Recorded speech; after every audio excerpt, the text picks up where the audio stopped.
আসসালামু আলাইকুম। আজকে আমি পুঁইশাক দিয়ে শুটকি ভুনা রেসিপি নিয়ে এসেছি। চলুন শুরু করি।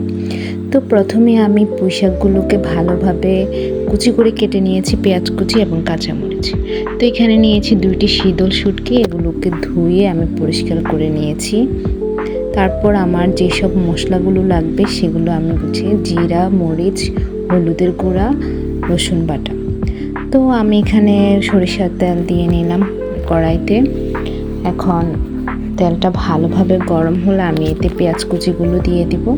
পেঁয়াজ কুচিটাকে কিছুক্ষণ নেড়ে চেড়ে যখন একটু ভালোভাবে ভাজা হয়ে আসবে তখন আমি এতে ওই যে আমার জিরা গুঁড়া, মরিচের গুঁড়া, হলুদের গুঁড়া, ধনিয়া গুঁড়া এবং সাথে একটু লবণ দিয়ে মশলাগুলো দিয়ে নিই। মশলাগুলো হলে আমি শুটকিগুলো দিয়ে দিব। শুটকিগুলো দিয়ে এটাকে প্রথমে ভালো, তো এখানে আমি শুটকি দেওয়ার পরে একটু লবণ দিয়ে দিলাম পরিমাণ মতো। এরপর শুটকিটা হয়ে গেলে আমি এখানে দিয়ে দেব পুঁইশাক পাতা। তো পুঁইশাক পাতা তো আমি কুচি করে কেটে নিয়েছি, সেটা সহজেই তেলে দেওয়ার সাথে সাথে গলে যাচ্ছে।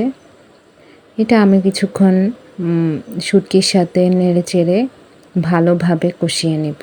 তো পুঁইশাকটা কষানো ভালোভাবে হয়ে গেলে এটার কালারটা চেঞ্জ হয়ে যাবে। বেশ, তৈরি হয়ে গেল আমার পুঁইশাক দিয়ে শুটকি ভুনা।